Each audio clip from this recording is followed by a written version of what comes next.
দর্শক, আমি এখন চলে এসেছি ঝিনাইদহ সদর উপজেলার হরিণাকুণ্ড থানার জোড়াদহ গ্রামে।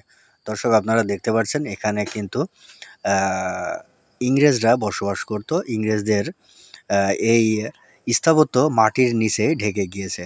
আপনাদের আমি একটু উঠে দেখাই।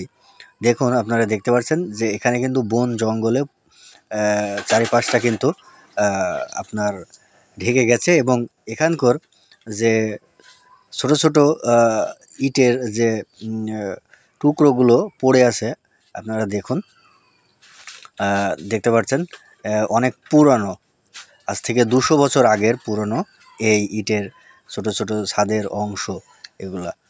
দর্শক, আপনারা এই যে এখানে যে জায়গাটা দেখছেন, আমি যে জায়গার উপরে দাঁড়িয়ে আছি, এটা কিন্তু একটা স্থাপত্য, অর্থাৎ একতলা কিন্তু ঘর এটা। আর এই একতলা বাড়িটা কিন্তু মাটির নিচে ঢেকে গেছে।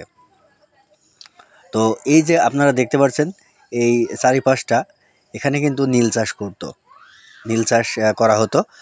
আর এখানকার যে নামকরণটা হয়েছে, এখানে দুজন ব্যক্তিকে ধরে নিয়ে আসে তাদের মাথার উপরে এই ইংরেজরা নীল নীলের বীজ রোপণ করে এবং করিয়ে তাদেরকে কিন্তু অত্যাচার করতো এবং বেঁধে রেখে এভাবে তাদের মৃত্যুবরণ ঘটায়।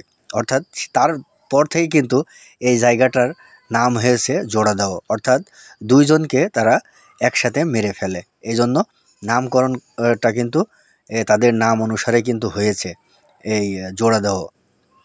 দর্শক, আপনারা দেখতে পাচ্ছেন যে এখানে যে স্থাপত্যগুলো আছে, এই স্থাপত্যগুলো কিন্তু সঠিক কোনো কারো সন্ধানে না থাকা আশায় এগুলো কিন্তু এখনও এভাবে পড়ে আছে। আপনারা যে দেখতে পাচ্ছেন পুরনো সেই ইটের টুকরা।